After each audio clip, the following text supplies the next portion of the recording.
Hello students, how are you? Today I am going to discuss with you reproduction in animals chapter 9 from your class 8 science book. I'll be covering the whole chapter, that is reproduction in animals, and in this video we are going to discuss all the aspects of reproduction in animals including sexual and asexual reproduction. So let us start this chapter. There are several processes such as circulation of blood, digestion and respiration which are essential for survival of human beings and other animals.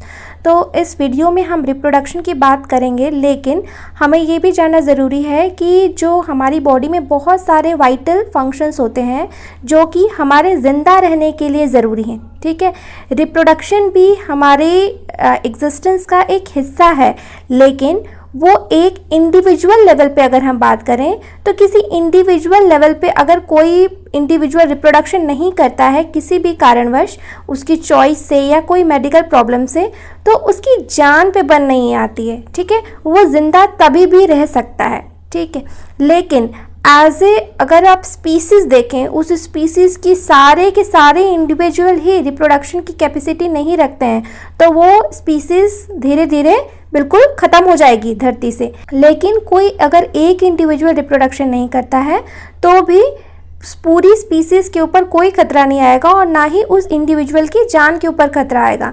लेकिन कुछ vital activities हैं जैसे कि हमारा circulation, digestion, respiration, इन सब चीज़ों में कोई भी गड़बड़ी आएगी तो उस इंडिविजुअल की जान पे बन आएगी, मतलब उसका सर्वाइव करना मुश्किल हो जाएगा. ठीक है, so that is why these processes are called life processes and reproduction is not a life process. It is essential but it is not a life process.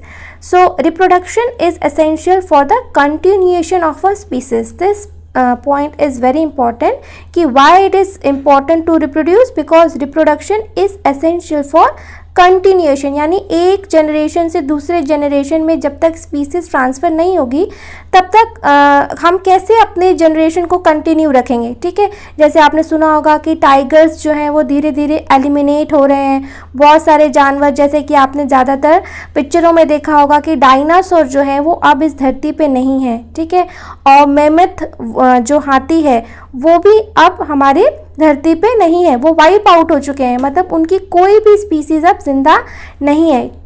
ऐसा माना जाता है कि कोई ना कोई रिप्रोडक्शन की गड़बड़ी आई होगी. ठीक है, जिसकी वजह से वो रिप्रोड्यूस नहीं कर पाए और सारे के सारे एनिमल्स उस स्पीसीज़ की एक साथ ही मर गए, तो इस वजह से उनकी स्पीसीज़ कंटिन्यू नहीं हो पाई.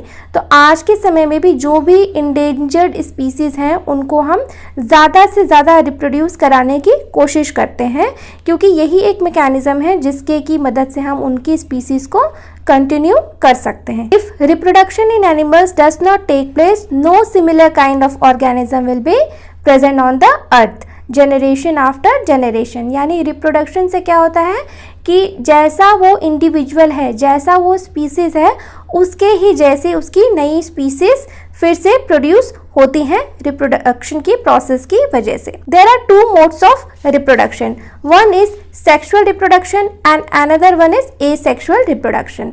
तो हम यहाँ पे रिप्रोडक्शन इन एनिमल्स में बात करेंगे. ठीक है, तो एनिमल्स में भी दो तरीके रिप्रोडक्शन है, sexual reproduction, asexual reproduction. Sexual reproduction वो रिप्रोडक्शन होता है जिसमें कि सेक्स ऑर्गन्स इन्वॉल्व होते हैं. ठीक है, सेक्सुअल रिप्रोडक्शन में एक चीज़ ये होती है कि इसमें दो ऑर्गेनिज्म इन्वॉल्व होते हैं, मतलब दो इंडिविजुअल्स इन्वॉल्व होते हैं ऑफ सेम स्पीसीज, एक मेल और एक फीमेल. ठीक है, और एसेक्सुअल रिप्रोडक्शन में क्या होता है कि इसमें दो इंडिविजुअल्स की ज़रूरत नहीं है, एक ही ऑर्गेनिज्म जो है वो खुद से अपनी जैसी नई स्पीसीज़ बनाने के लिए कैपेबल होता है. इसी वजह से इसका नाम है एसेक्सुअल रिप्रोडक्शन, और इसमें कोई भी सेक्स ऑर्गन्स या कोई भी गैमीट्स नहीं इन्वॉल्व होते हैं. ठीक है, तो इन दोनों ही तरह के रिप्रोडक्शन को हम वन बाय वन जो है इस चैप्टर में कवर करेंगे. तो सबसे पहले हम देखते हैं सेक्सुअल रिप्रोडक्शन को. तो सेक्सुअल रिप्रोडक्शन क्या है? The type of reproduction that begins with the fusion of male and female gametes is called sexual reproduction. यानी कि जो रिप्रोडक्शन मेल और फीमेल गैमीट के फ्यूजन मतलब मिलना. ठीक है, एक मेल गैमीट है और एक फीमेल गैमीट है, ठीक है। तो जब दोनों का फ्यूजन होगा, मतलब आपस में मेल होगा, तो इस तरह के रिप्रोडक्शन को हम कहते हैं सेक्सुअल रिप्रोडक्शन। तो गैमीट्स भी दो तरीके के होते हैं, एक मेल गैमीट और एक फीमेल गैमीट। मेल गैमीट का नाम क्या होता है? ह्यूमंस में अगर हम देखें तो ह्यूमंस में मेल गैमीट को हम कहते हैं स्पर्म और फीमेल गैमीट को हम कहते हैं एग, ठीक है। तो ये दो तरीके के गैमीट्स होते हैं। अब हम देखेंगे similarities between reproduction in plants and animals. तो प्लांट्स और एनिमल्स में सिमिलैरिटी हो सकती है रिप्रोडक्शन में। तो जो सेक्सुअल रिप्रोडक्शन है, प्लांट्स भी सेक्सुअल रिप्रोडक्शन करते हैं और एनिमल्स भी सेक्सुअल रिप्रोडक्शन करते हैं। प्लांट्स भी एसेक्सुअल रिप्रोडक्शन करते हैं, एनिमल्स भी एसेक्सुअल रिप्रोडक्शन करते हैं। तो यहाँ पे हम जो सिमिलैरिटी देखेंगे वो देखेंगे कि plants and animals can both undergo sexual and asexual process of reproduction, ठीक है। पहली तो ये सिमिलैरिटी हो गई कि प्लांट्स और एनिमल्स दोनों ही सेक्सुअल और एसेक्सुअल तरह का रिप्रोडक्शन कर सकते हैं। Just like plants, in animals, the male and female have different reproductive organs. तो जैसे एनिमल्स में हमने अभी डिस्कस किया कि मेल्स का स्पर्म होता है और फीमेल्स का एग होता है, वैसे ही प्लांट्स में भी दो तरीके के गैमीट्स होते हैं, ठीक है। आपने कई बार सुना होगा मेल फ्लावर, फीमेल फ्लावर, है ना। तो इस तरह की चीज़ें आप पहले की क्लासेस में भी पढ़ चुके हैं। तो प्लांट्स में भी दो तरीके गैमीट्स होते हैं, एक मेल गैमीट और एक फीमेल गैमीट, ठीक है। In both plants and animals, the zygote is formed when the male and female gametes fuse together and hence the zygote develop into a new individual.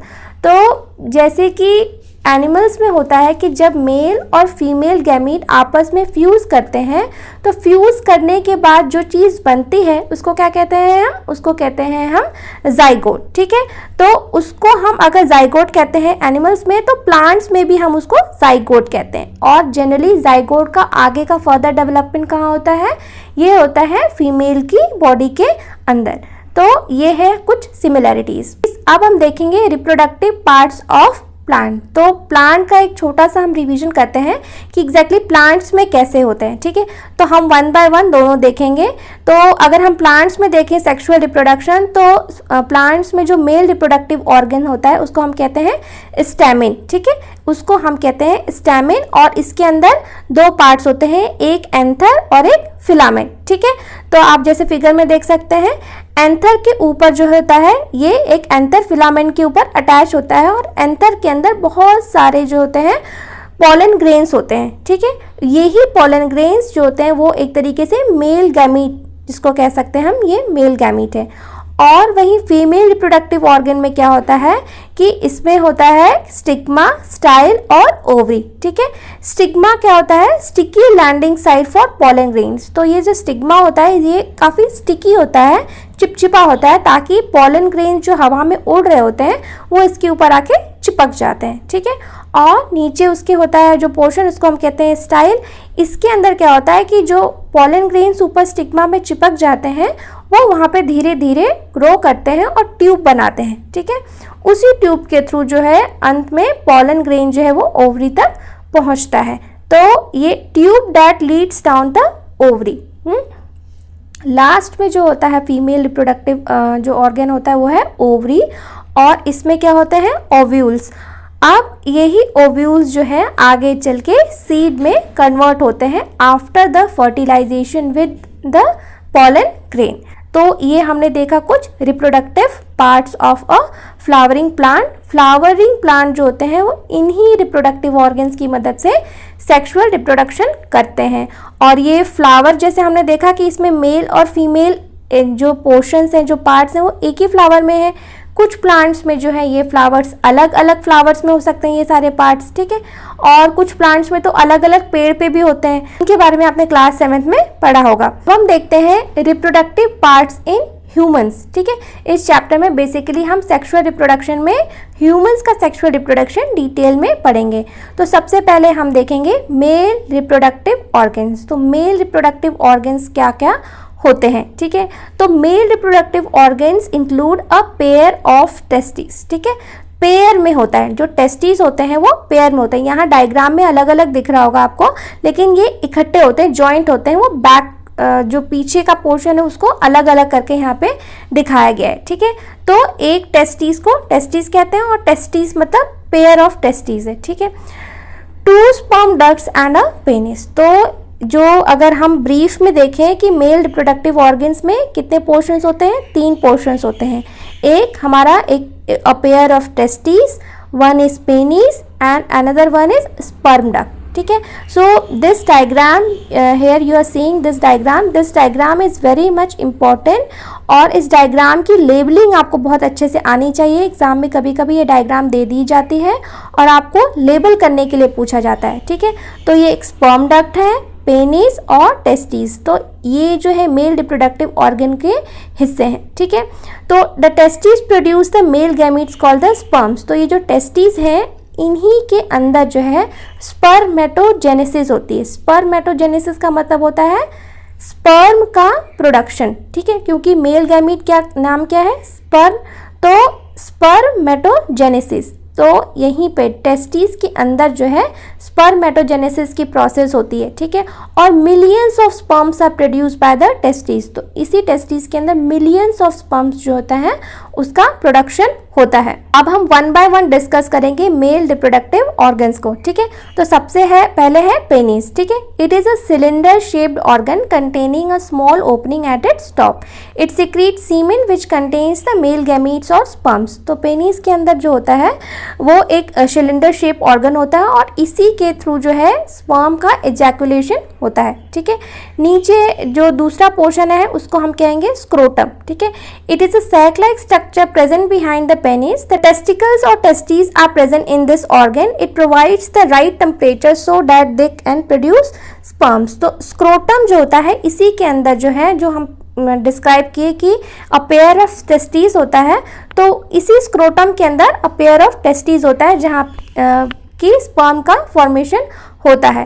तो ये जो है वो बॉडी से थोड़ा नीचे लटका हुआ होता है, क्योंकि हमारी बॉडी का टेम्परेचर 37 डिग्री है, लेकिन स्पर्म की अच्छे अमाउंट में सिंथेसिस होने के लिए इसका टेम्परेचर थोड़ा कम होना चाहिए, लगभग 35 डिग्री के आसपास होना चाहिए, ठीक है।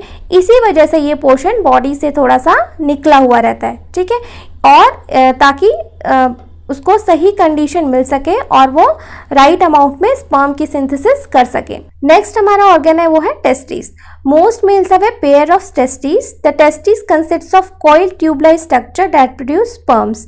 The testis also generate the male sex hormone और the testosterone that cause the puberty in males. तो टेस्टिस का काम है, हमारा 2 काम है, एक है हमारे स्पर्म को प्रोड्यूस करना और एक है टेस्टोस्टेरोन जिसको कि हम मेल सेक्स हार्मोन कहते हैं। और ये मेल सेक्स हार्मोन जो है काफ़ी हद तक जो सेकेंडरी सेक्सुअल कैरेक्टर्स हैं उसके लिए रिस्पॉन्सिबल होता है, जिसको कहते हैं कि मेलनेस, उसके लिए रिस्पॉन्सिबल होता है टेस्टोस्टेरोन, ठीक है। और नेक्स्ट हमारा ऑर्गन है urethra. It is tube like structure that allows the flow of semen and contains sperm outside the body. The urethra and penis both are also a part of the male urinary system. तो urethra क्या होता है, ये आपका urine और sperm दोनों ही carry करता है, ठीक है। ये सिंगल ओपनिंग होती है sperm as well as for urine के लिए, फाइन। अब हम नेक्स्ट पोर्शन देखते हैं वो है वास्ट डिफरेंस, ठीक है। It is a tube that carries the sperm from the testicles to the urethra. तो हमने देखा ये सारे पोर्शंस जो होते हैं मेल रिप्रोडक्टिव ऑर्गन्स के ये हिस्से हैं। आपको 3 ऑर्गन बेसिकली अच्छे से याद रखने हैं, एक है आपका टेस्टिस, एक पेनिस और एक स्पर्म डक्ट। तो these 3 portions are very much important from class 8th point of view, ठीक। अब हम देखते हैं मेल सेक्स हार्मोन और टेस्टोस्टेरोन के बारे में, ठीक है। तो मेल सेक्स हार्मोन और जिसको कि हम टेस्टोस्टेरोन कहते हैं, ये बहुत ही इंपॉर्टेंट रोल प्ले करता है, ठीक है। किसी भी मेल के बॉडी में राइट अमाउंट ऑफ टेस्टोस्टेरोन होना बहुत ही इंपॉर्टेंट है उसके right amount of growth and development होने के लिए। ना ही बहुत ज़्यादा टेस्टोस्टेरोन चाहिए और ना ही इसका लेवल कम होना चाहिए, ठीक है।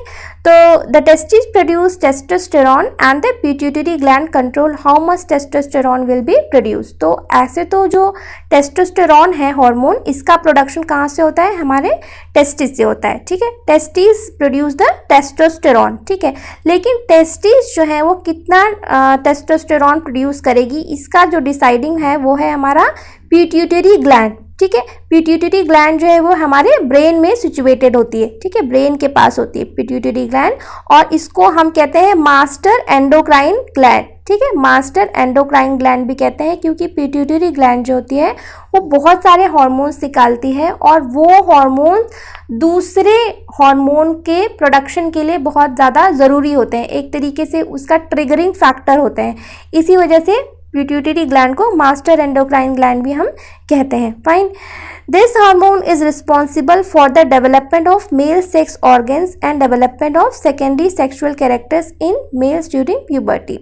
तो ये जो हार्मोन होता है मेल सेक्स ऑर्गन्स, जैसे कि हमने अभी डिस्क्राइब किया, और हमारे सेकेंडरी सेक्सुअल कैरेक्टर जैसे कि भारी आवाज़, दाढ़ी, मूंछ, बॉडी के हेयर, बॉडी का फैट डिस्ट्रीब्यूशन, इन सारी चीज़ों के लिए, इवन की स्ट्रेंथ, जो मेल में थोड़ी ज़्यादा स्ट्रेंथ होती है ना, इन सब चीज़ों के लिए भी, जो मस्कुलर पावर होती है, इन सब चीज़ों के लिए कहीं ना कहीं टेस्टोस्टेरॉन हार्मोन जो है वो रिस्पॉन्सिबल होता है, ठीक है। आपने देखा होगा कि लड़कों की आवाज़ थोड़ी भारी होती है, it is because of the testosterone hormone, ठीक है। अब हम देखते हैं मेल गैमीट को, ठीक है। मेल गैमीट का नाम क्या है, वो है स्पर्म, ठीक है, द स्पर्म सेल। तो स्पर्म क्या होता है कि ये एक मेल गैमीट है। तो जो मेल गैमीट है स्पर्म, इसका फॉर्मेशन कहाँ होता है, टेस्टिस में होता है, ठीक है। The testis secrete millions of sperms together. A sperm comprises of a single cell and has a specific structure with 3 main parts. तो जो स्पर्म सेल है, इसके जो है अगर हम इसको डिवाइड करें तो ये 3 हिस्सों में हम इसको डिवाइड कर सकते हैं। एक होता है हमारा हेड रीजन, ठीक है, एक होता है हमारा मिडिल पीस, और एक होता है हमारा टेल, ठीक है। तीनों ही बहुत इंपॉर्टेंट रोल प्ले करते हैं। स्पर्मेटोजेनेसिस की प्रोसेस के थ्रू जो है स्पर्म का फॉर्मेशन होता है, और ये जो हेड है, ठीक है, इसमें क्या होता है, एक न्यूक्लियस होता है। न्यूक्लियस के अंदर ही इसकी सारी डीएनए जो भी है वो न्यूक्लियस के अंदर रहता है। तो जो भी इंफॉर्मेशन एक जनरेशन से दूसरी जनरेशन में पास होगी वो इसी न्यूक्लियस के अंदर रहता है, जिसको कि हम क्रोमोसोम्स कहते हैं, ठीक है। और ये है एक्रोसोम, ये एक तरीके का एंजाइम सिक्रीट करता है, ठीक है, और इसको प्रोटेक्शन भी देता है, ताकि जब ये एग से फर्टिलाइज हो तो ये एक्रोसोम जो है वो हट जाता है और ये न्यूक्लियस एग के अंदर चला जाता है, ठीक है। और ये पोर्शन है मिडिल पोर्शन, ठीक है, इसके अंदर हम देखते हैं माइटोकॉन्ड्रिया होता है, ठीक है। स्पाइरल शेप का माइटोकॉन्ड्रिया होता है। और माइटोकॉन्ड्रिया क्या होता है, माइटोकॉन्ड्रिया की वजह से इसको पावर मिलता है, एनर्जी मिलती है स्विम करने के लिए, ठीक है। एग तक पहुंचने के लिए फलोपियन ट्यूब में जब ये जाता है तो एग तक पहुंचने के लिए इसको स्विम करना पड़ता है, उसके लिए एनर्जी चाहिए होती है, तो माइटोकॉन्ड्रिया के थ्रू इसको एनर्जी मिलती है। और ये है टेल, थर्ड रीजन जो होता है टेल। टेल जो है स्विम करने में इसकी काफ़ी मदद करती है, इसको एक तरीके का पुश देती है, ठीक है।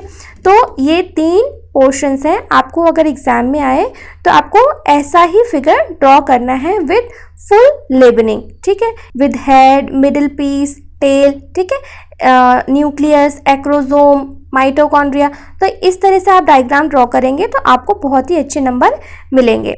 अब हम देखते हैं कि इसको और अच्छे से डिस्क्राइब किया है, ठीक है।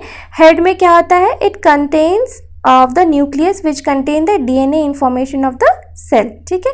मिडिल पार्ट में हमने जैसे डिस्कस किया है कि it is packed with cell organelles called mitochondria. The mitochondria are responsible for producing energy in the cell, hence sperm uses this energy to move. तो माइटोकॉन्ड्रिया क्या है, इसको हम power house of the cell भी कहते हैं mitochondria को, क्योंकि माइटोकॉन्ड्रिया कहीं भी किसी भी सेल के अंदर हो उसका काम होता है एटीपी जनरेट करना, यानी एनर्जी जनरेट करना। फाइन। टेल, टेल क्या क्या करता है, it allows the sperm cell to travel at a fast pace, ठीक है, जल्दी जल्दी वो मूव करता है टेल की मदद से। अब हम देखते हैं फीमेल रिप्रोडक्टिव ऑर्गन्स को। तो यहाँ पे आप देख सकते हैं कि ये एक डायग्राम है फीमेल रिप्रोडक्टिव ऑर्गन का, ठीक है। The female reproductive system provides the egg female gamete for fertilisation, ठीक है। तो जैसे हमने देखा कि जो मेल गैमीट है उसको हम कहते हैं स्पर्म, और उसके बनने की प्रोसेस को कहते हैं स्पर्मेटोजेनेसिस, और वो कहाँ होता है, वो होता है हमारे टेस्टिकल्स में या टेस्टिस में। वैसे ही फीमेल रिप्रोडक्टिव ऑर्गन में जो फीमेल गैमीट है उसको हम कहते हैं एग या कहते हैं ओवा, ठीक है। और यही एग जो है जब फर्टिलाइज होता है स्पर्म से तो हमारा जाइगोट का फॉर्मेशन होता है। तो ये एग का फॉर्मेशन कहाँ होता है, ठीक है। तो जैसे आप यहाँ पे देख सकते हैं ये है ओवरी, ठीक है। तो जैसे मेन में 1 पेयर ऑफ टेस्टिस होता है, वैसे ही फीमेल में भी 1 पेयर ऑफ ओवरीज होता है, या हम कह सकते हैं 2 ओवरीज होती हैं, ठीक है। अगर हम पेयर में कहें, जैसे हम चप्पलों को पेयर में कहते हैं ना, 2 चप्पलें हैं तो हम कहेंगे 1 पेयर ऑफ चप्पल है, ठीक है। तो वैसे ही ओवरीज भी पेयर में होती हैं, या हम कहते हैं 2 ओवरीज हैं, एक राइट और एक लेफ्ट, ठीक है। एक हमारी राइट ओवरी और एक हमारी लेफ्ट ओवरी। तो दोनों ओवरीज 1 बाय 1 जो है वो एग का फॉर्मेशन करती हैं, और इसको कहते हैं हम फेलोपियन ट्यूब, ठीक है। ये फिम्बरी है और ये है हमारा फेलोपियन ट्यूब, और एग रिलीज होके इसी फेलोपियन ट्यूब में आता है और यहाँ फर्टिलाइजेशन होता है, और फर्टिलाइजेशन होने के बाद यहाँ यूट्रस में जाइगोट इम्प्लांट हो जाता है, ठीक है। इसको हम देखेंगे और डिटेल में। तो सबसे पहले हम देखते हैं ओवरीज के बारे में, ठीक है। ये डायग्राम भी बहुत ही इंपॉर्टेंट है आपके एग्जामिनेशन पॉइंट ऑफ व्यू से, तो ये एग्जाम में आ सकती है। तो आपको इसको इसी तरीके से बिल्कुल बना के हाथ से बना के प्रैक्टिस कर लेना है, और ये डायग्राम को भी याद रखना है कि यहाँ पे क्या लेबलिंग की गई है। जैसे यहाँ पे ये यूटेरस, ठीक है, ये है ओवरी, ठीक है, और ये फेलोपियन ट्यूब। तो इस तरीके से ये लेबलिंग भी आपको याद रखनी है, क्योंकि एग्जाम में कई बार ये सेम टू सेम डायग्राम दे दी जाती है और आपको लेबल करने के लिए कहा जाता है, ठीक है। तो ओवरी क्या है? The female reproductive system comprises of a pair of ovaries, ठीक है। पेयर कह रहे हैं, ठीक है। पेयर मतलब 2 है तो हम एक पेयर कहेंगे। These are the main female sex organs and are responsible for the production of female gametes called the eggs or ovum। तो फीमेल गैमीट को हम या तो एग कहते हैं या हम ओवम कहते हैं, ठीक है। तो एंड फीमेल हॉर्मोन्स, ठीक है, एस्ट्रोजन जिसको कहते हैं, वो रिलीज ओवरीज करती हैं, ठीक है। द ओवा और female eggs also consist of single cell. तो जैसे हमारा स्पर्म है वो भी एक सिंगल सेल है, ठीक है। वैसे ही जो फीमेल गैमीट है, एग जिसको कह रहे हैं, वो भी एक तरीके से एक सिंगल सेल है हमारा। फाइन। जैसे कि यहाँ पे आप एक डायग्राम में देख सकते हैं कि ह्यूमन ओवम, तो ये गोल होता है, जैसे स्पर्म लंबा होता है वैसे एग जो होता है वो राउंड होता है और उसके बीच में एक न्यूक्लियस होता है, ठीक है। और ये इसी एग को आके स्पर्म जो है हमारा फर्टिलाइज करता है। अब हम देखेंगे फीमेल सेक्स हार्मोन, ठीक है। जैसे हमने देखा कि मेल सेक्स हार्मोन कौन सा है, मेल सेक्स हार्मोन है टेस्टोस्टेरोन, ठीक है। तो वैसे ही फीमेल सेक्स हार्मोन क्या होता है? 2 हार्मोन है, एक है हमारा एस्ट्रोजन और एक है प्रोजेस्टेरोन, ठीक है। तो दीज आर हार्मोन्स और chemical substances produce by the ovaries. तो ये दोनों ही हार्मोन हमारे ओवरीज प्रोड्यूस करते हैं, ठीक है। These hormones are responsible for the development of female reproductive organs and the secondary sexual characteristics in women such as development of breast and body hair. तो जैसे मेल में टेस्टोस्टेरोन जो होता है रिस्पॉन्सिबल होता है for the synthesis of sperm and development of secondary sexual characteristics, वैसे ही female में एस्ट्रोजन एंड प्रोजेस्टेरोन, ये 2 हार्मोन्स जो होते हैं वो रिस्पॉन्सिबल होते हैं ओवरीज से एग के फॉर्मेशन में। अगर ये दोनों हार्मोन ठीक से नहीं निकलेंगे तो ओवरीज से एग उतने अच्छी तरीके से नहीं बनेंगे, ठीक है। और साथ ही साथ ये हार्मोन सेकेंडरी सेक्सुअल कैरेक्टरिस्टिक्स के लिए भी रिस्पॉन्सिबल होते हैं, जैसे कि हाई पिच की वॉइस है, बॉडी का जो पैटर्न है, एक फीमेल बॉडी का स्ट्रक्चर होता है, और ब्रेस्ट डेवलपमेंट के लिए, ठीक है। तो जितने भी फीमेल कैरेक्टरिस्टिक्स जिसको हम कहते हैं सेकेंडरी सेक्सुअल कैरेक्टरिस्टिक्स, उनके डेवलपमेंट के लिए ये दोनों हार्मोन काफ़ी हद तक रिस्पॉन्सिबल होते हैं। अब हम देखेंगे फीमेल के दूसरे ऑर्गन को। अब पहले हमने ओवरी देखा, अब हम देखेंगे ओविडक्ट या फिर जिसको कि हम फलोपियन ट्यूब कहते हैं, ठीक है। These are 2 funnel shaped structure that extend from the superior right and left corners of the uterus to the edges of the ovary. The ovary release one egg every month into the oviducts. The oviducts consists of cilia that carry the ovum from the oviducts to uterus. तो ये हमारा है oviduct, ठीक है, ये oviduct. तो यहाँ ovary में एग बना और ये फिम्बरी के थ्रू ये सीधे हमारे फेलोपियन ट्यूब या ओविडक्ट में आ जाता है. तो यहाँ पे एग आता है और वो 24 आवर्स के लिए वेट करता है, ठीक है.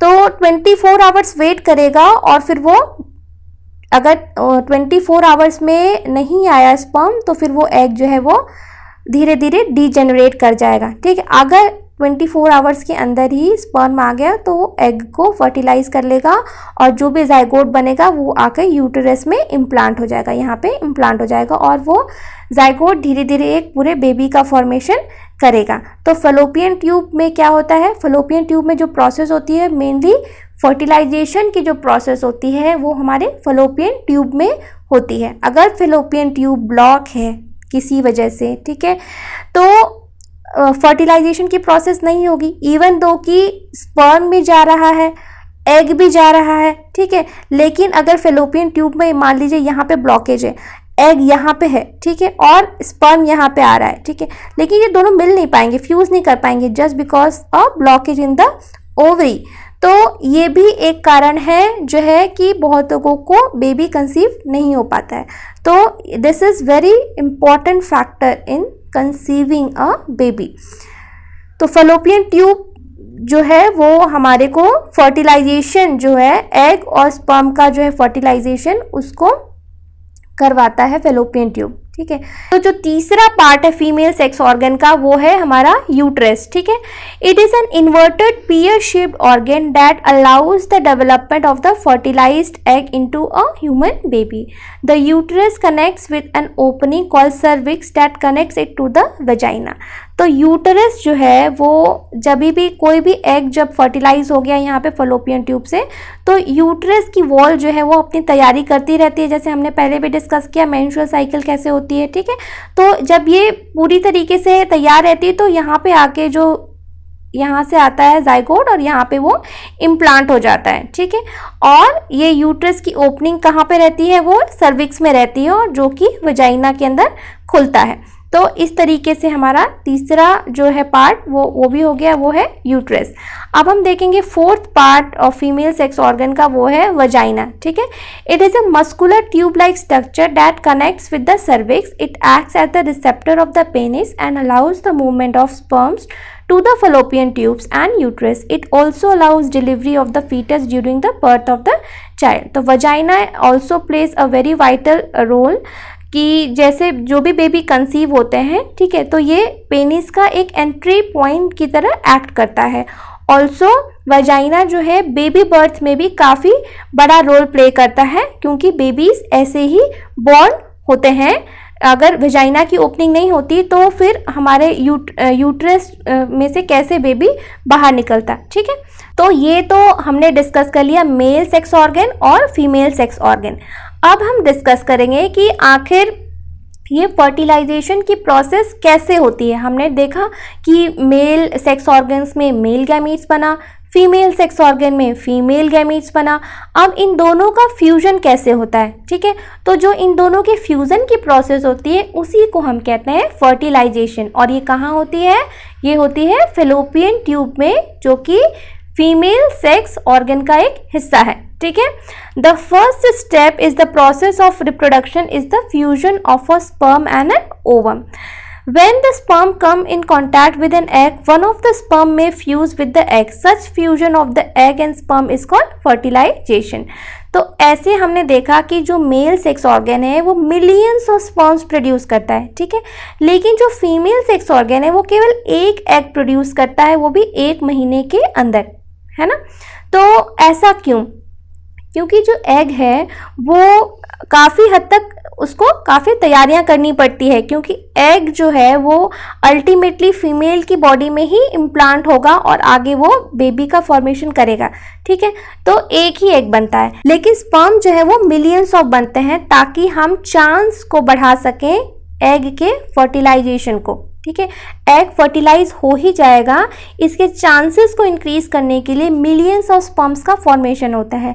लेकिन अगर किसी एक स्पर्म ने, जैसे कि हम यहाँ फिगर देख सकते हैं, अगर कोई एक स्पर्म पहले आके फर्टिलाइज कर देगा एग को, तो जो बाकी के स्पर्म्स हैं ये वापस चले जाएंगे, ठीक है, या ये यहीं पे डेड हो जाएंगे, ये फिर इनका कोई रोल नहीं रहेगा, ठीक है।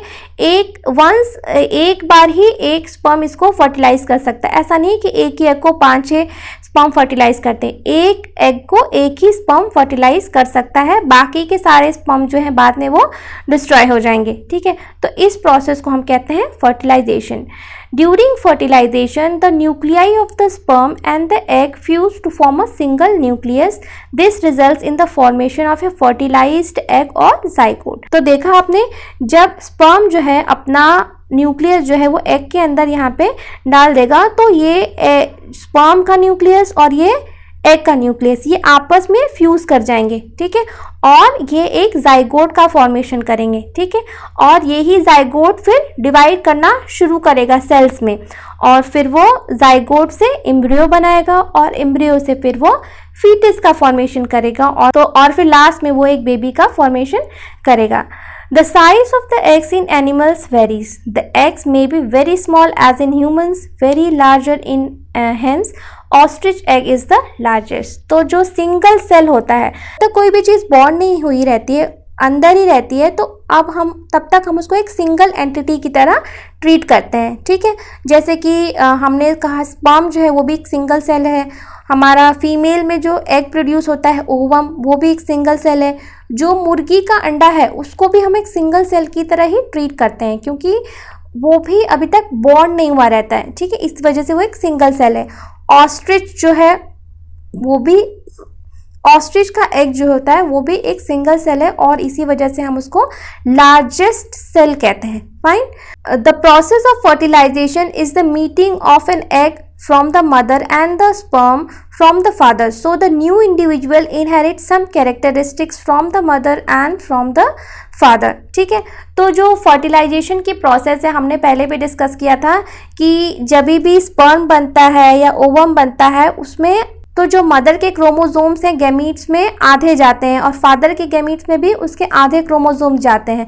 तो जब दोनों आधे आधे मिलते हैं तो वो एक पूरे पेयर ऑफ क्रोमोसोम्स यानी 46 क्रोमोसोम्स का फॉर्मेशन कर देते हैं, ठीक है।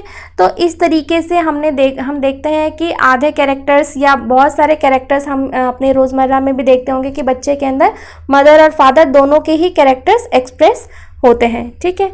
अब हम देखते हैं कि फर्टिलाइजेशन जो प्रोसेस हमने देखी कि फर्टिलाइजेशन की प्रोसेस क्या होती है कि दो गैमीट्स के मिलने की प्रोसेस को हम कहते हैं फर्टिलाइजेशन। अब ये फर्टिलाइजेशन जो है वो भी दो तरीके से हो सकता है, एक है हमारा इंटरनल फर्टिलाइजेशन और एक प्रोसेस है हमारा एक्सटर्नल फर्टिलाइजेशन। तो अब हम वन बाय वन दोनों तरीके के फर्टिलाइजेशन को देखेंगे, internal fertilisation as well as external fertilisation. तो इंटरनल फर्टिलाइजेशन क्या होता है, सबसे पहले हम इसको देखेंगे। Fertilization which takes place inside the female body is called internal fertilization. Internal fertilization occurs in many animals including human, cow, dogs and hens. तो वो fertilization जो कि फीमेल बॉडी के अंदर टेक प्लेस होता है। फर्टिलाइजेशन का मतलब fusion of male and female gamete, यानी मेल का स्पर्म और फीमेल का एग अगर ये फीमेल की बॉडी के अंदर ये फ्यूजन की प्रोसेस हो तो इस तरह के फर्टिलाइजेशन को हम इंटरनल फर्टिलाइजेशन कहेंगे। जैसे कि हमारे ह्यूमंस में होता है, काऊ, डॉग और हैन में जो फर्टिलाइजेशन होता है वो इंटरनल फर्टिलाइजेशन होता है, ठीक है। और एक्सटर्नल फर्टिलाइजेशन क्या होता है, fertilization in which the fusion of a male and a female gamete take place outside the body of the female is called external fertilization। यानी वो fertilization जिसमें कि मेल और फीमेल गैमीट जो होते हैं वो फीमेल बॉडी के बाहर उनका फ्यूजन होता है, तो इस तरीके की फर्टिलाइजेशन को हम कहते हैं एक्सटर्नल फर्टिलाइजेशन।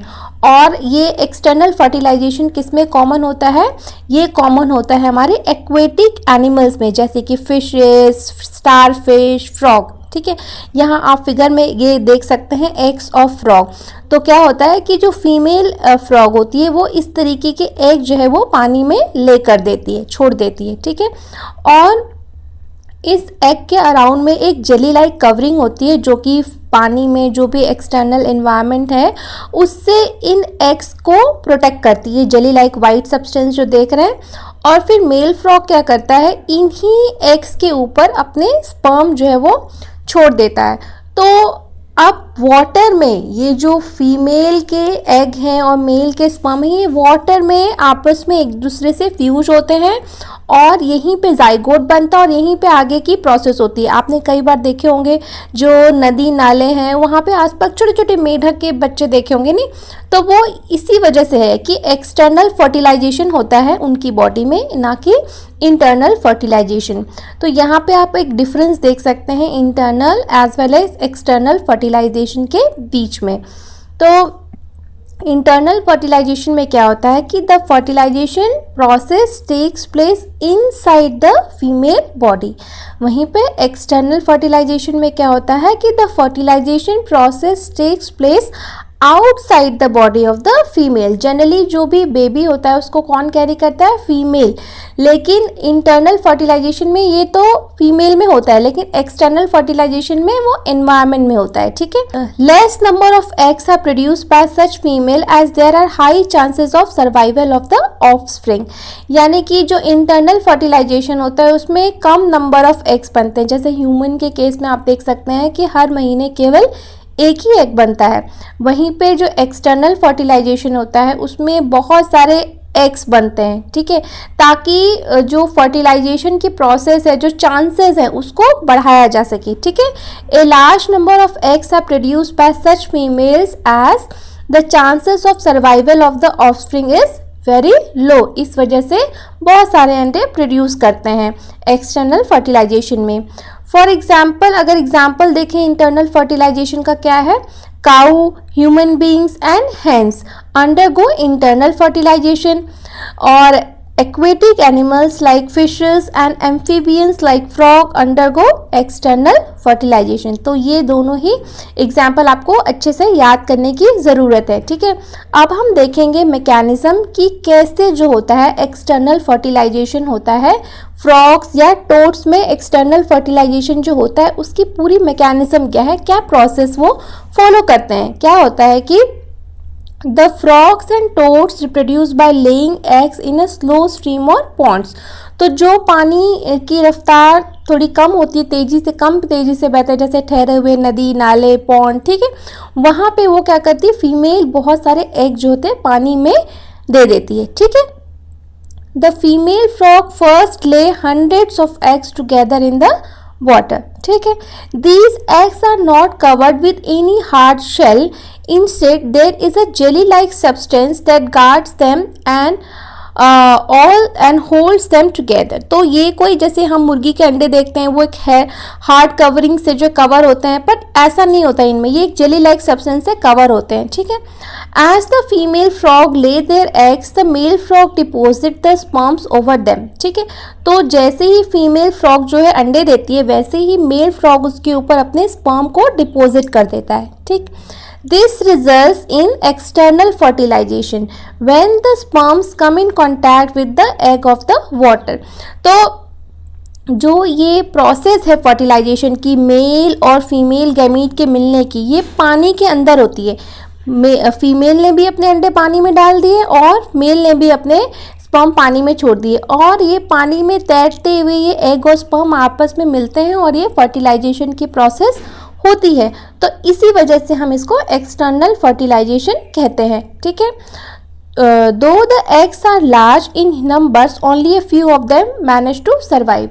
वैसे तो ये फ्रॉग्स बहुत सारे एग्स देती हैं, लेकिन क्योंकि एनवायरनमेंट यानी पानी में बहुत सारी हार्श कंडीशंस होती हैं, बहुत सारे प्रीडेटर्स होते हैं, ठीक है, तो इसी वजह से बहुत सारे एग्स देती हैं, लेकिन कुछ ही एग्स उसमें से जो है वो फाइनली फर्टिलाइज होते हैं पहले तो, फिर जो फर्टिलाइज हो भी जाते हैं उसमें से भी बहुत ज़्यादातर जो है वो डिस्ट्रॉय हो जाता है या उनको कोई खा जाता है, ठीक है।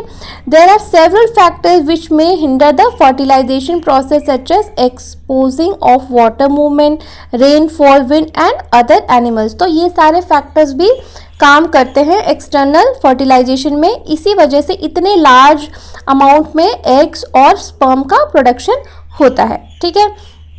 अब हम देखेंगे एक इंटरनल फर्टिलाइजेशन हैन में जो हम कह रहे हैं कि इंटरनल फर्टिलाइजेशन होता है, ये कैसे होता है, इसकी क्या मैकेनिज्म है, ठीक है, वो हम देखते हैं। तो सबसे पहले प्रोसेस क्या है कि hens reproduce by laying egg.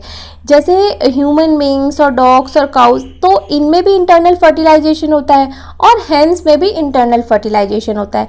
लेकिन एक डिफरेंस होता है हैन और ह्यूमन बींग में। ह्यूमन बींग बेबीज़ को बॉर्न करते हैं, ठीक है, लेकिन हैन जो है वो अंडे देती है, एग देती है, ठीक है। और ये एग जो है एक हार्ड कवरिंग में कवर होता है।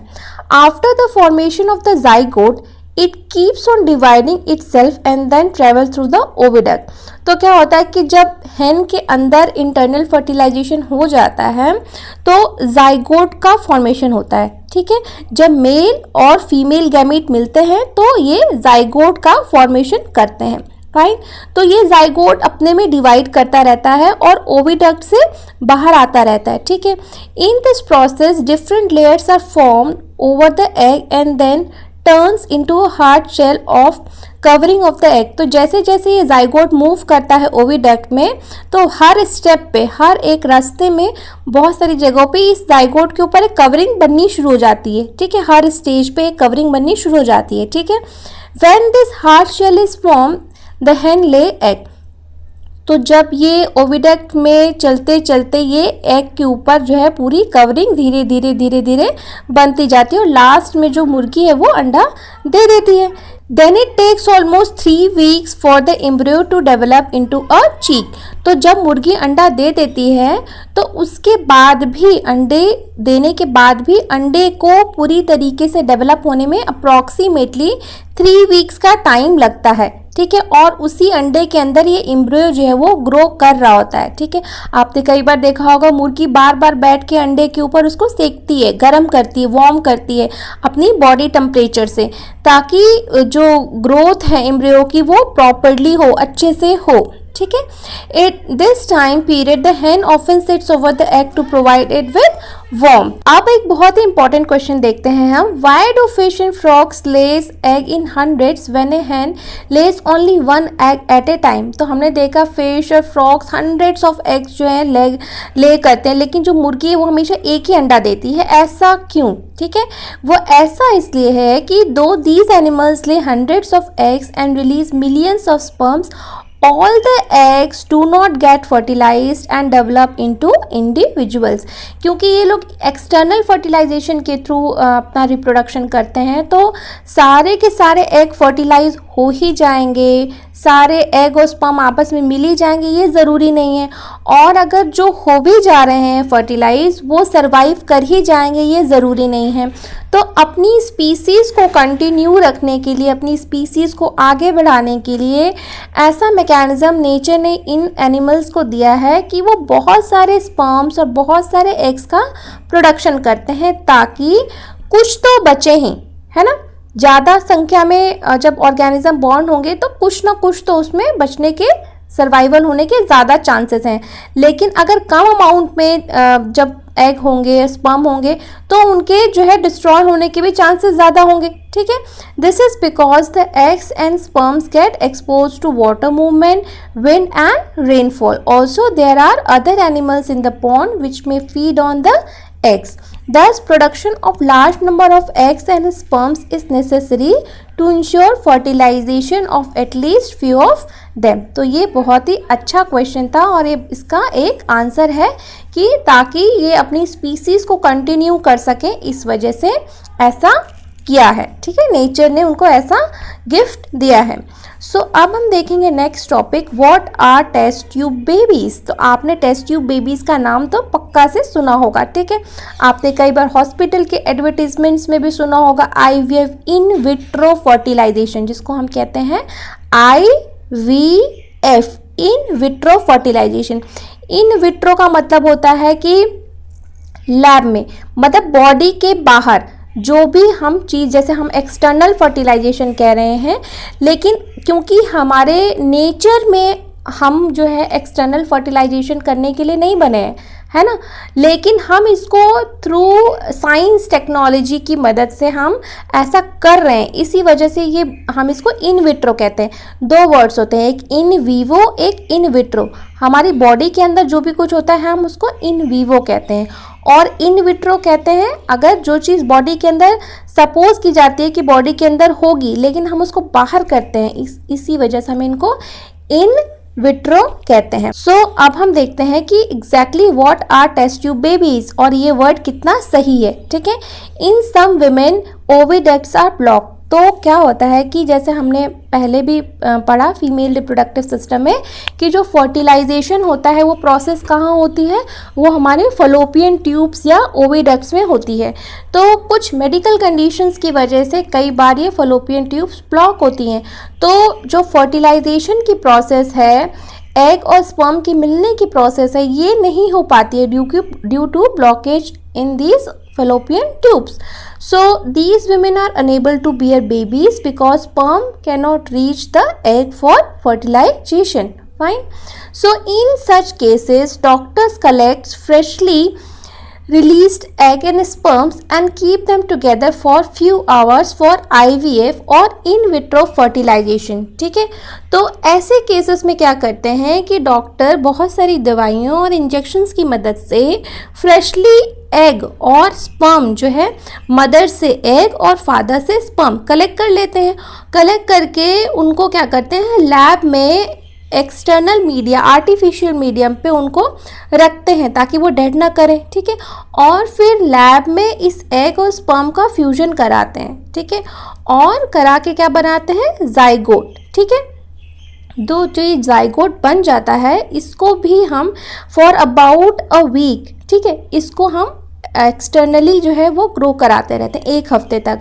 और जब ये जाइगोट थोड़ा बड़ा हो जाता है, थोड़ा स्टेबल हो जाता है, तो उसको वापस उसी मदर के वूम में, यूट्रस में हम ट्रांसफ़र कर देते हैं। Fine, the complete development takes place in the uterus and the baby is born like any other baby. तो ये पॉइंट बहुत ही इंपॉर्टेंट है कि सिर्फ जो फर्टिलाइजेशन की प्रोसेस है वो नहीं हो पा रही थी due to the blockage of oviducts. इसी वजह से हमने एग और स्पर्म जो है मदर फादर का लिया और उनको लैब में जो है वो फ्यूज़ कराया। फ्यूज़ कराने के बाद हमने वापस से जो जाइगोट बना उसको मदर के यूट्रस में ट्रांसफ़र कर दिया, और जो बेबी है वो बिल्कुल just like any other baby वो डेवलप किया, और वो पूरा अच्छे से वहीं पे डेवलप किया, और बच्चों की तरह ही ये बच्चे भी पैदा होते हैं और अपनी लाइफ जीते हैं। ठीक है, babies born through this technique are called test tube babies. तो ये क्या है, ये टेक्निक बहुत सारे पेरेंट्स को, बहुत सारे लोगों को ये फलोपियन ट्यूब की ब्लॉकेज की प्रॉब्लम हो रही थी। इसी वजह से ये टेक्निक बहुत ज़्यादा पॉपुलर हुई और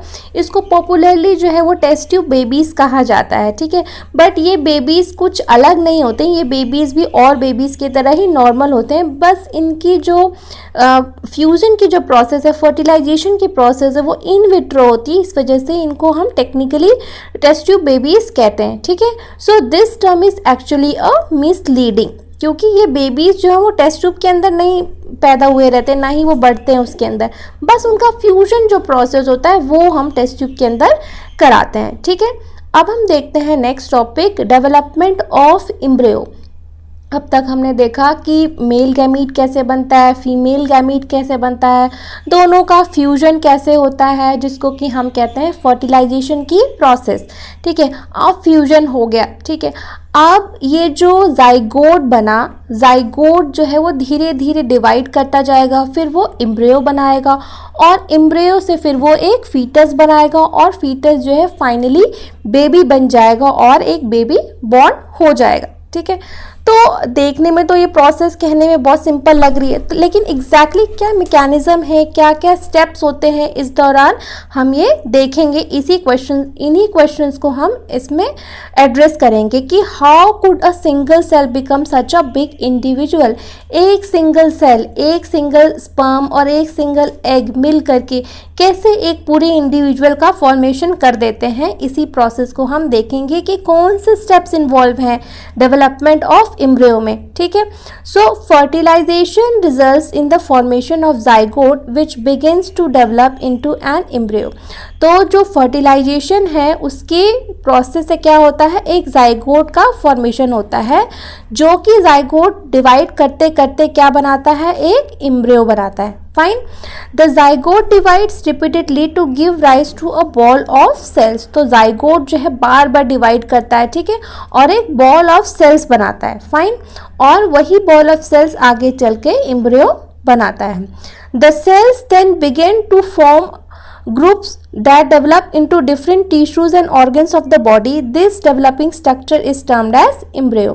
तो पहले तो जाइगोट बनता है, मेल और फीमेल गैमीट का फ्यूजन हुआ तो हमारा बना जाइगोट। ठीक है, अब ये जाइगोट डिवाइड करते करते क्या बनाएगा, वो एम्ब्रियो बनाएगा। और यही एम्ब्रियो और जब डिफरेंशिएट होगा तो पहले तो ये मास ऑफ सेल्स होती हैं, लेकिन धीरे धीरे इनमें आँख, नाक, कान, मुंह, बाल, हाथ, पैर, पेट, पीठ, ये सारे डिफरेंट ऑर्गन्स जो हैं वो डिफरेंशिएट होने लगते हैं। सेल्स जो हैं इन सारे ऑर्गन्स और टिश्यूज़ में डिफरेंशिएट होने लगती हैं और धीरे धीरे करके ये पूरा का पूरा एक एम्ब्रियो बनता है। ठीक है, the embryo get embedded in the wall of the uterus for further development.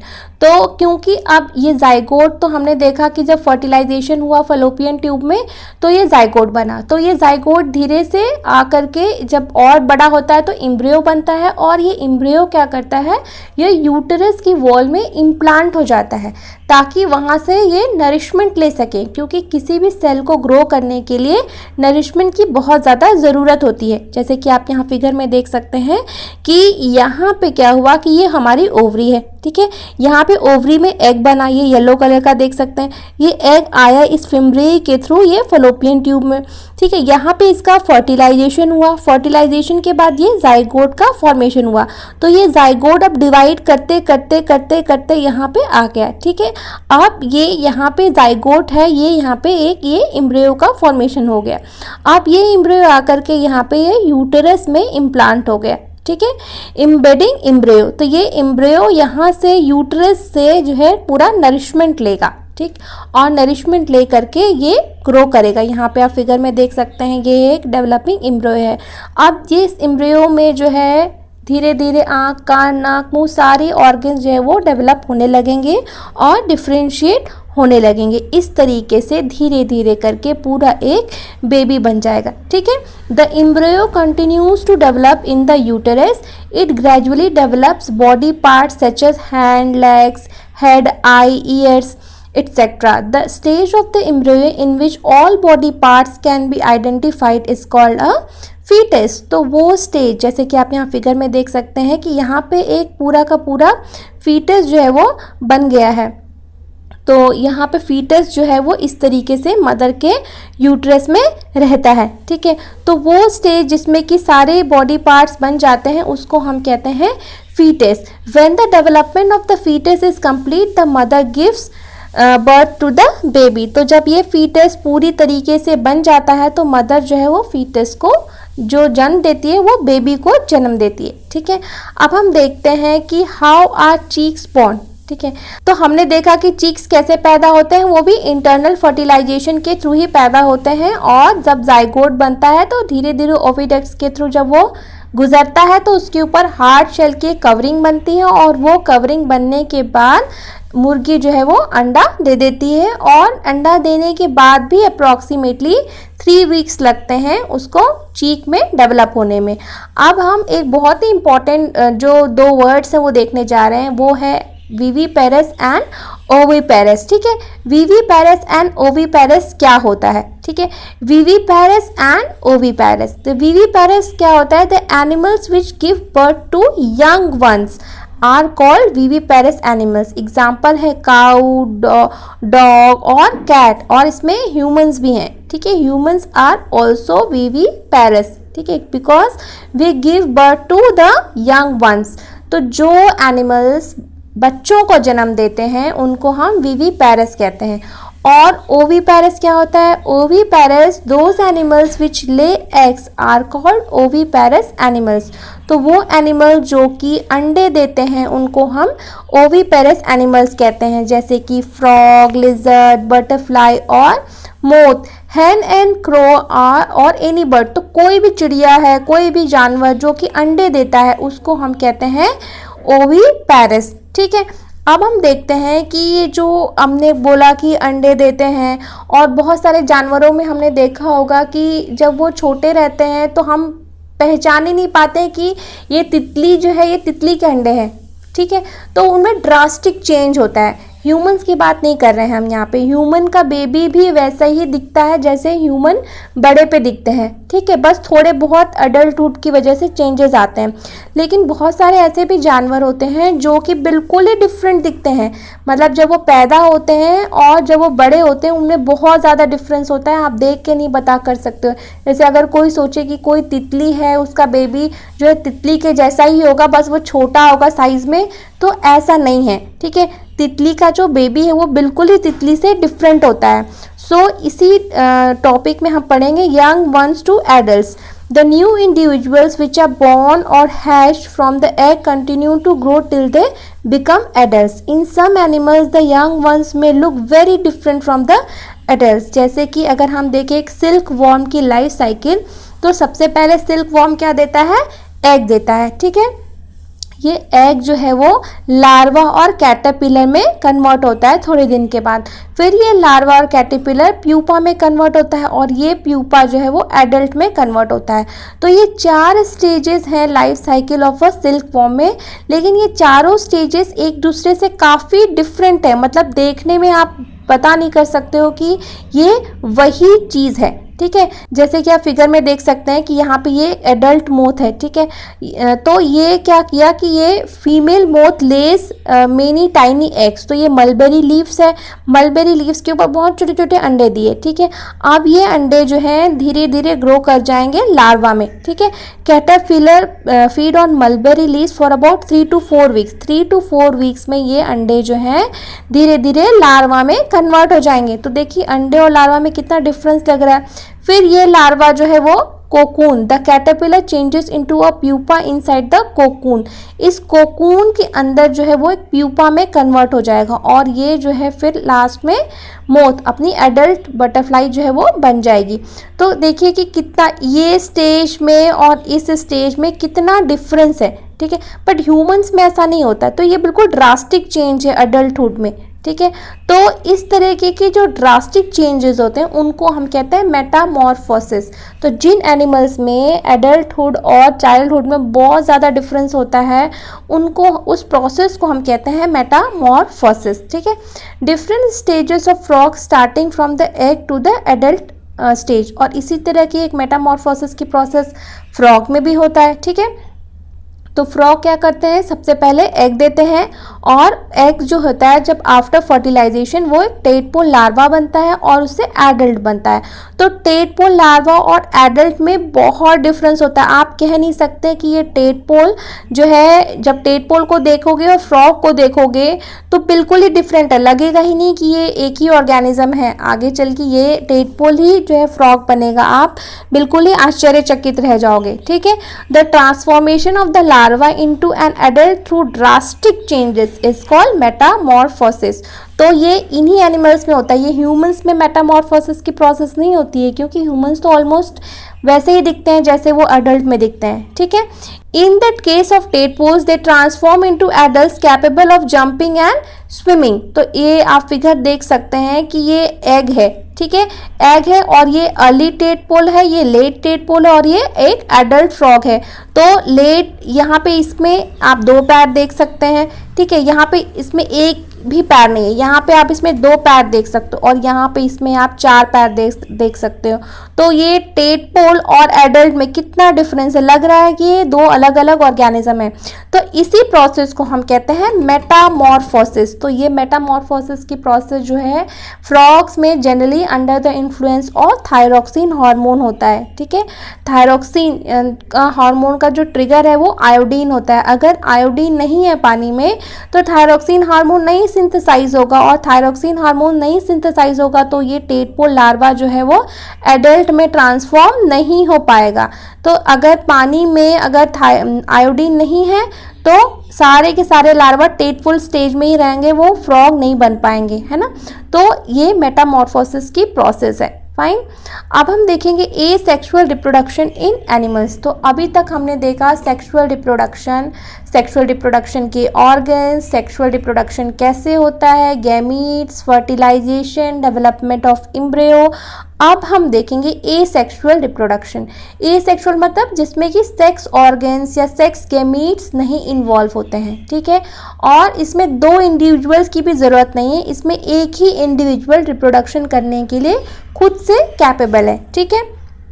तो this type of reproduction involve only one parent, ठीक है। एक ही पेरेंट की ज़रूरत होती है इसमें। जैसे सेक्सुअल रिप्रोडक्शन में दो पेरेंट्स की ज़रूरत होती है, एक मेल और एक फीमेल। इसमें ऐसा नहीं, इसमें एक ही पेरेंट जो है वो काफ़ी होता है। It takes place in microscopic animals like amoeba and some small animals like hydra. तो generally asexual reproduction animals, वो एनिमल्स जो कि माइक्रोस्कोपिक हैं या सिंगल सेल हैं, जैसे अमीबा जो है वो सिंगल सेल होता है और बहुत छोटा होता है, ठीक है। तो उनमें ए सेक्सुअल रिप्रोडक्शन होता है, या बहुत छोटे ऑर्गेनिज्म जैसे कि हाइड्रा में होता है। तो हाइड्रा में ए सेक्सुअल रिप्रोडक्शन कैसे होता है, ये होता है through the process of budding, ठीक है। बडिंग की प्रोसेस से ये हाइड्रा में ए सेक्सुअल रिप्रोडक्शन होता है। तो बडिंग जो है हाइड्रा में होता है और होता है यीस्ट में, ठीक है। Just like yeast, reproduction in hydra takes place through the process of budding, ठीक है। बडिंग एक बहुत ही important way of asexual reproduction है जो कि हाइड्रा में होता है, ठीक है। The hydra possesses different bulges on itself called buds. तो हाइड्रा की बॉडी में से बहुत सारे बल्जेस निकलते हैं, बहुत सारे आउटग्रोथ्स निकलते हैं, जिसको कि हम कहते हैं बर्ड्स, ठीक है। These birds develop into individual hydra, ठीक है। तो ये ही बर्ड्स आगे चल के इंडिविजुअल हाइड्रा में कन्वर्ट हो जाते हैं। Each hydra can possess a different number of bulge. तो एक हाइड्रा में एक से ज़्यादा बल्ज भी हो सकता है, बहुत सारे बल्ज भी एक साथ निकल सकते हैं। जैसे कि यहाँ पे फिगर में देख सकते हैं कि हाइड्रा है, यहाँ पे देखिए यहाँ पे छोटा सा एक बल्ज निकला, ठीक है। तो टाइम के साथ धीरे धीरे ये बल्ज ग्रो करता गया, ठीक है। और फिर और टाइम के बाद ये बल्ज इतना बड़ा हो गया और फिर ये यहाँ से अलग हो गए, यहाँ डिटैच होकर के ज़मीन पे गिर जाएगा और वो उससे एक नया हाइड्रा बन जाएगा, ठीक है। इसीलिए हम कई बार हाइड्रा को इमॉर्टल भी कहते हैं, क्योंकि हाइड्रा जो है इसी तरीके से हमेशा ही ग्रोथ करता रहेगा, डिवाइड करता रहेगा। तो हाइड्रा कभी मरता नहीं, एक तरीके से जंपिंग एक्शन करता है, ठीक है। ये आप देख सकते हैं हाइड्रा की एक परमानेंट स्लाइड है जो कि दिखा रही है कि हाइड्रा में कैसे जो है वो बर्ड्स निकले हुए हैं, ठीक है। अब हम देखते हैं दूसरा मैकेनिज्म ए सेक्सुअल रिप्रोडक्शन का, वो है binary fission in amoeba. Amoeba जो है वह एक सिंगल सेल्ड यूनिसेलुलर ऑर्गेनिज्म है, ठीक है। अब अमीबा में जो है बाइनरी फिजन, बाइनरी मतलब टू, यानी एक चीज़ का दो चीज़ों में टूट जाने को हम कहते हैं बाइनरी फिजन। फिजन मतलब टूट जाना और बाइनरी मतलब टू, यानी एक अमीबा दो में टूट गया तो उसको इस प्रोसेस को हम कहते हैं binary fission. The amoeba divide itself into two individuals and the reproduction takes place in this way, it is called binary fission. तो बाइनरी फिजन होता कैसे है, ठीक है। असल में क्या होता है कि हर एक इंडिविजुअल का, जैसे अमीबा है, उसका एक मास टू जो है वॉल्यूम, ठीक है, वेट बाय वॉल्यूम जो है वो एक तय होता है, एक फिक्स होता है हर एक सेल का, ठीक है। तो जैसे अमीबा एनवायरमेंट, जैसे कोई अमीबा है ये एनवायरमेंट में रह रहा है, ठीक है, खा पी रहा है, अच्छे से घूम फिर रहा है, ठीक है, चल रहा है इसका काम। तो जैसे ये खा पी रहा है तो इसका वजन भी तो बढ़ेगा ना, और इसका वॉल्यूम भी बढ़ता जाएगा क्योंकि खा पी रहा है अच्छे से ये। तो जैसे ही एक रेशियो है इसके सेल का, ठीक है, जैसे ही वो रेशियो क्रॉस करेगा तो इसको सिग्नल चला जाएगा और इसकी जो न्यूक्लियस है वो दो में डिवाइड करेगी, ठीक है। और फिर इसका जो साइटोप्लाज्म है वो भी दो में डिवाइड कर जाएगा और फिर से दो अमीबा की सेल्स बन जाएंगे। तो इसीलिए हम कहते हैं अमीबा भी इमॉर्टल है, क्योंकि एक ही सेल हमेशा डिवाइड करती है, फिर से दो में टूट जाती है, फिर वो दो सेल फिर से चार में डिवाइड करेंगी। तो इस तरीके से इनका प्रोसेस हमेशा चलता रहेगा। अगर न्यूट्रिएंट इनको अच्छा खासा मिलता रहे तो ये तो कभी मरे ही ना, ठीक है, इमॉर्टल है एक तरीके से। तो इस प्रोसेस को हम कहते हैं बाइनरी फिजन, ठीक है। Amoeba consists of only one cell, it as it reproduces the nucleus of the amoeba divide itself and forms two different nuclei, ठीक है। Then the division of the body of the amoeba takes place and each part receives the nucleus. In this way amoeba are produced from a single penny. जैसे आप figure में देख सकते हैं कि amoeba है, ठीक है। अमीबा खा पी रहा है, बड़ा हो रहा है, तो जैसे ही थोड़ा बड़ा हुआ तो इसको सिग्नल चला गया, फिर इसकी न्यूक्लियस जो एक न्यूक्लियस था वो दो में डिवाइड हो गया, ठीक है। फिर धीरे धीरे जो इसके अगल बगल साइटोप्लाज्म था वो भी दो में डिवाइड हो गया और फिर दो डॉटर अमीबी सेल्स जो है वो बन गई और इसी प्रोसेस को हम कहते हैं बाइनरी फिजन, ठीक है। अब हम देखेंगे story of Dolly the clone. Clone का मतलब क्या होता है? हूबहू एक जैसा। कोई भी चीज़ जब हूबहू एक जैसी प्रोड्यूस हो जाती है तो उसको हम कहते हैं क्लोन। आपने कई बार सीरियल्स में देखा होगा, ठीक है। तो डॉली जो है वो एक शीप है, शीप का नाम है डॉली और वो एक क्लोन थी, मतलब अपनी मदर की हूबहू कॉपी। जैसे हम कहते हैं सेक्सुअल रिप्रोडक्शन में क्या होता है कि आधे गैमीट्स जो है वो हमारी मदर से आते हैं, आधे सेल्स, आधे जीन्स और आधी जीन्स हमारे फादर से आते हैं। तो हम एग्जैक्टली ना तो फादर की कॉपी होते हैं ना ही हम मदर की कॉपी होते हैं, हम दोनों का मिक्स होते हैं, है ना। तो लेकिन जो डॉली है वो बिल्कुल ही अपनी मदर की एकदम एग्जैक्टली रेप्लिका कॉपी थी, एकदम हूबहू, जेनेटिकली भी और फेस से भी सब कुछ तरीके से, ठीक है। तो ये है, आप फिगर में देख सकते हैं, ए में फिन डॉर्सेट शीप है, स्कॉटिश ब्लैक फेस ईव है और डॉली है, ठीक है। तो डॉली जो है फिन डॉर्सेट शीप की बिल्कुल एग्जैक्टली कॉपी थी, ठीक है। तो कैसे प्रोड्यूस किया गया, ठीक है। अब हम इसको देखेंगे, इसकी कहानी देखेंगे डॉली के, कि डॉली की क्या कहानी है। Cloning is the production of an exact copy of a cell or any other living part or a complete organism. तो क्लोनिंग की प्रोसेस क्या होती है कि एग्जैक्टली सेम कॉपी प्रोड्यूस करने की जो प्रोसेस है उसको हम कहते हैं क्लोनिंग, ठीक है। The cloning of an animal was successfully perform for the first time. तो ये जो डॉली की क्लोनिंग है ये सक्सेस, ऐसे तो बहुत बार परफॉर्म की गई थी लेकिन कभी सक्सेस नहीं हो पाई थी, लेकिन जो डॉली का फॉर्मेशन है ये फर्स्ट सक्सेस केस था, ठीक है। For the first time by Ian Wilmut and his colleagues in the Roslin Institute of Edinburgh. तो रोजलिन इंस्टीट्यूट ऑफ एडिनबर्ग में Ian Wilmut and his colleagues ने ये एक्सपेरिमेंट फर्स्ट टाइम जो है successfully करके दिखा दिया, ठीक है। तो they successfully cloned a sheep named Dolly. तो डॉली नाम की शीप बनाई और Dolly was born on 5 July 1996 and was the first mammal to be clone. तो 5 जुलाई 1996 को जो है डॉली बॉर्न हुई थी और वो फर्स्ट मेमल थी जिसको कि क्लोनिंग की प्रोसेस से बनाया गया था। तो ये प्रोसेस कैसे की गई थी इसको हम समझेंगे एक फिगर से। तो सबसे पहले क्या किया गया था कि स्कॉटिश ब्लैक फेस ईव, ठीक है, इसको ले लिया गया। तो इसमें से क्या किया गया कि तो सबसे पहले स्कॉटिश ब्लैक ईव की जो फिश शिप थी उससे जो है एक एग लिया गया, ठीक है, एग लिया गया। तो एग में आपको पता है जो अंदर न्यूक्लियस होता है उसके अंदर जो क्रोमोसोम्स होते हैं वो आधे होते हैं, है ना, क्योंकि वो सपोज किया जाता है कि वो फीमेल काउंटर पार्ट से मिलेगा फिर वो कंप्लीट हो जाएगा। तो इन्होंने क्या किया, इसका एग तो लिया, तो इन्होंने क्या किया, ब्लैक शिप का एग तो लिया, ठीक है, लेकिन उसके अंदर का जो न्यूक्लियस है उसको निकाल दिया, ठीक है, ई न्यूक्लिएशन कर दिया। इस प्रोसेस को क्या कहा उन्होंने, ई न्यूक्लिएशन, ठीक है। ई न्यूक्लिएशन की प्रोसेस के थ्रू एग में से जो उसके अंदर न्यूक्लियस था उसको निकाल बाहर किया और उन्होंने एक दूसरी जो शिप थी फिन डॉर्सेट जिसका नाम है, उसकी मेमोरी सेल्स, मेमोरी ग्लैंड्स होती है ना, मेमोरी ग्लैंड से जो नॉर्मल सेल्स होती है, नॉर्मल सेल्स में जो है कोई भी आधा नहीं रहता, पूरा डीएनए रहता है, ठीक है। नॉर्मल सेल्स से मेमोरी सेल्स लिया और उस सेल से क्या किया उन्होंने, उस सेल से न्यूक्लियस ले लिया, ठीक है। एक सेल से पूरा का पूरा साइटोप्लाज्म लिया और एक सेल से न्यूक्लियस ले लिया।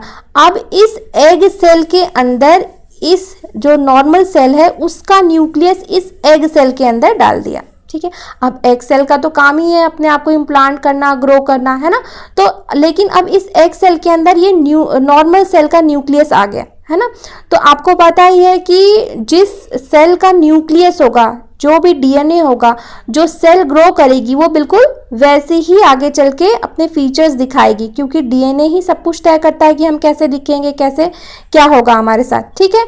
तो जो फिर ये एग सेल को वापस से जो है इस एग सेल को जिस शीप से लिया था उसी सेल के यूट्रस में ट्रांसफर कर दिया गया, ठीक है।